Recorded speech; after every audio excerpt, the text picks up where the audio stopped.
House వచ్చి ప్రారంభించి 2 నిమిషాల్లో వాళ్ళే పోడియం దగ్గరకు వచ్చి అర్థం సృష్టించి సభ జరగకుండా చేయాలనే ఉద్దేశం. ఇది ఎక్కడ నేను ప్రజాస్వామ్యంలో చూడలేదు. ప్రభుత్వంలో ఉన్న ప్రభుత్వమే హౌస్ జరగకూడదని, వాస్తవ విషయాలు బయటకు రాకూడదని, వాళ్ళ ఆలోచనలు బయటకు రాకూడదని, వాళ్ళ అధికారాన్ని అడ్డం పెట్టుకొని వాళ్ళ దోపిడీ బయటికి రాకూడదని ఇటువంటి కార్యక్రమాలు చేయడం చూస్తున్నాం. మీ ద్వారా ఈ రాష్ట్ర ప్రజానికాన్ని కోరుతున్నాను.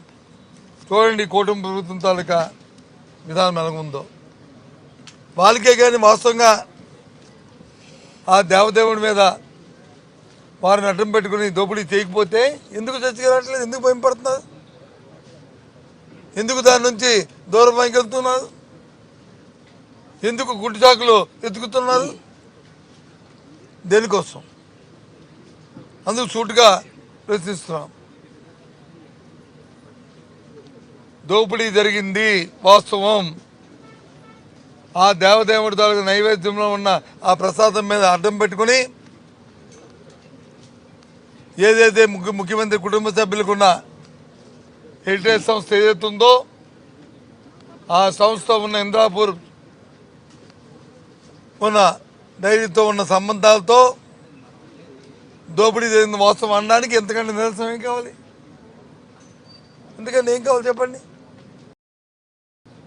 లేకపోతే డిస్కస్ చేయొచ్చు కదా, లేకపోతే మాట్లాడచ్చు కదా. కాదు, ఆ దేవదేవుడి మీద వచ్చి నిందలేశారు.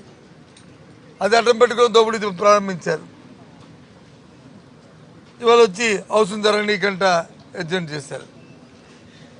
ముఖ్యమైన బడ్జెట్ సమావేశంలో డిస్కషన్ కూడా వాళ్ళు ఎలా చేయకుండా అవసరం వచ్చి మరి చేయడం జరిగింది. అయినా నేను రోజు బడ్జెట్లో లోపాల మీద, బడ్జెట్ ప్రజాకంటగా ఉందనే దాని మీద, బడ్జెట్లో ఈ రాష్ట్ర ప్రజానీకానికి కానీ రాష్ట్రం తాలూకా అభివృద్ధికి కానీ ఏ విధంగా ఉపయోగం లేదనే విషయాన్ని నిన్న మా అధ్యక్షుడు మాజీ ముఖ్యమంత్రి జగన్మోహన్ రెడ్డి గారు తాడతలంగా చెప్పారు.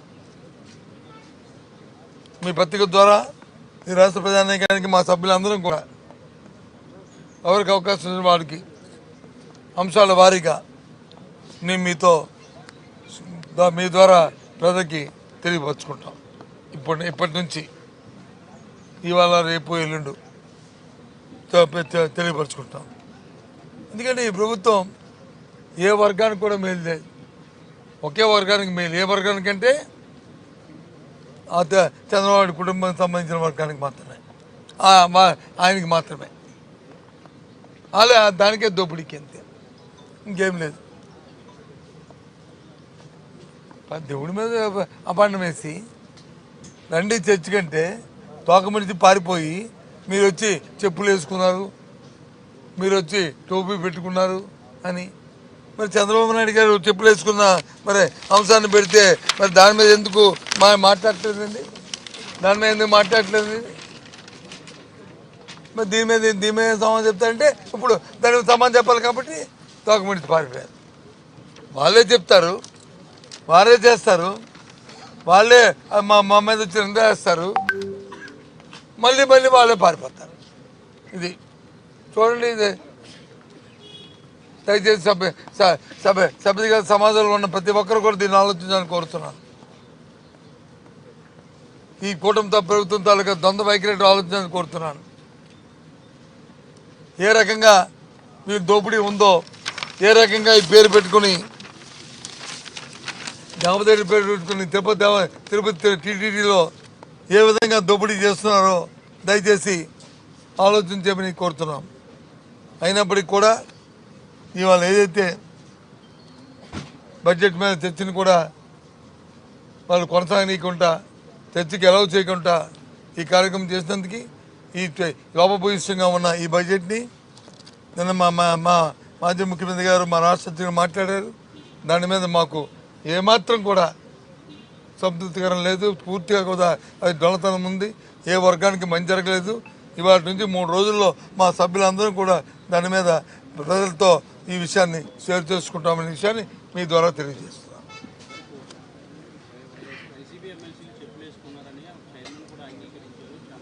నో మేము చెప్పులు వేసుకోలేదు. వాళ్ళు చూపెడుతున్న ఫోటో ఏంటంటే ఏదైతే అవస్థలోకి వచ్చినప్పుడు ఆ టేబుల్ మీద ఉన్న ఆ దేవదేవుడి ఫోటో తీసుకొని అక్కడ నుంచి బయలుదేరే ముందు తీసుకొని చెప్పులు ఇప్పి బయలుదేరుతున్నప్పుడు తీసిన ఫోటోలు. ఎవరైనా పోడియం దొరికిన ఫోటో చూపెట్టమనండి, పోడియం దొరికిన ఫోటోని. ఇది మాత్రం ఇంకో పూజ, ఇది పూజ. ఇది అపచారమా అది అపచారమా చెప్పండి? ఇది అపచారమా? ఇంకో ఫోటో ఉంటుంది. ఇది అపచారమా అది అపచారమా చెప్పండి? ఇదేనా? ఇది అపచారమా అది అపచారమా చెప్పండి? మాకు తెలియదండి. మేము దేవుణ్ణి ఆరాధిస్తాం కాబట్టి, మాకు పాప భీతి ఉంది కాబట్టి మేము వచ్చి దీని మీద తప్పు మీరు మాట్లాడుతుంది ఆపండి అని చెప్పి ముందు అడిగాము. కాదు అని రాజకీయ లబ్ధి కోసం, రాజకీయ కోణంలో, రాజకీయ ఆలోచనతో, అధికారం ఉందనే మదంతో, డబ్బు దోచుకుంటూ వచ్చు అనే ఒక దీంతో వాళ్ళు చేసే భయం. చూడండి, ఇది దేవదేవునికి అని దైవాన్ని పూజలు చేస్తున్నప్పుడు మరి ముఖ్యమంత్రి గారు ఏ రకంగా చేస్తున్నారు, అలాగే మాజీ ముఖ్యమంత్రి గారు ఏ రకంగా పూజ చేస్తున్నారు చూడండి. వీళ్ళ మాట్లాడేది, వీళ్ళ మాకు సమాధానం చెప్పేది, వీళ్ళ మమ్మల్ని అడిగేది. చెప్పండి, ఇదా వీళ్ళ మాకు నీతులు చెప్పేది? మాకు తెలీదు. వీళ్ళ మాకు నీతులు చెప్పేది మాకు తెలీదు. ఆ దేవదేవుని పవిత్రను కాపాడడానికి ఇక్కడికి రాజశేఖర రెడ్డి గారు వచ్చి అన్య మతాలు ఎవరు కూడా మరి తిరుపతి దేవస్థానం కొండ మీద కానీ ఆ ప్రాంతాల్లో కానీ ఏడుకొండల మీద వచ్చి చేయకూడదని జీవోలు ఇష్యూ చేస్తే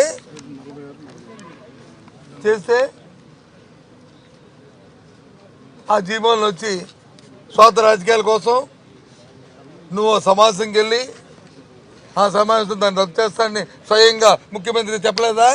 ఇది వాస్తవం కాదా? అంటే రాజకీయాల కోసం ఏ పని చేయొచ్చా? రాజకీయాల కోసం ఎంత మాట్లాడవచ్చా? రాజకీయాల కోసం వచ్చి రాజకీయాలు అడ్డుపెట్టుకొని ఏదైనా దోచుకోవచ్చా?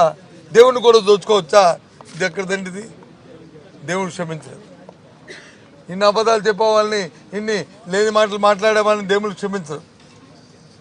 మాకు దేవుడి పట్ల విశ్వాసం ఉంది కాబట్టి మేము మాట్లాడుతున్నాం, ధైర్యంగా మాట్లాడుతున్నాం, విశ్వాసంగా మాట్లాడుతున్నాం. తప్పు అయితే తప్పని క్షమాపణ కోరుకుంటాం. కానీ అందులో తెలుగుదేశం పార్టీ కూటమి సభ్యులు చేస్తుంది చాలా క్షమించరాంది, ఈ దోపిడీని క్షమించరాంది. ఏం సమాధానం చెప్తారు చెప్పండి? భారతీయ జనతా పార్టీ నాయకుల్ని ఎవరైతే ఇందాక ఊగిపోయి మాట్లాడారో భారతీయ జనతా పార్టీ నాయకులు గత శాసనమండలి సమావేశం రికార్డ్స్ తీయమంటే వాళ్ళు ఏం మాట్లాడారో తెలుస్తుంది. రికార్డులో హిందుతత్వం గురించి ఈ తెలుగుదేశం పార్టీ ఏం చేస్తుందో వాళ్ళు చెప్తారు. ఏంటండి ఇది? అయినప్పుడు కూడా ఒక బాధ్యత వ్యక్తులుగా, ఒక బాధ్యత ప్రతిపక్షంగా, ప్రజల తరపున ప్రజాభాన్ని వినిపించే ఒక ప్రతిపక్షంగా ఈ రాష్ట్రంలో ఏదైతే ప్రవేశపెట్టారో మూడో బడ్జెట్ లోపభూయిష్టంగా ఉంది. ఏ వర్గానికి కూడా దానివల్ల మంచి జరుగుతుంది, ఈ రాష్ట్రానికి మంచి జరుగుతుంది. స్వాతంత్రంతో కూడుకున్నది, వాళ్ళ దండానికి అది తార్కాణం కాబట్టి దీని మీద ఫ్యూచర్లో మేము మాట్లాడతాం. అలాగే సైమల్టేనియస్గా ఏదైతే దేవదేవుడి మీద వేసిన అభినందనలు ఉన్నాయో దాన్ని బహిరంగ క్షమాపణని చంద్రబాబు నాయుడు వారి కుటుంబ సభ్యులు ఆ పార్టీ చెప్పవలసిందని డిమాండ్ చేస్తున్నాం. ఓకేనా?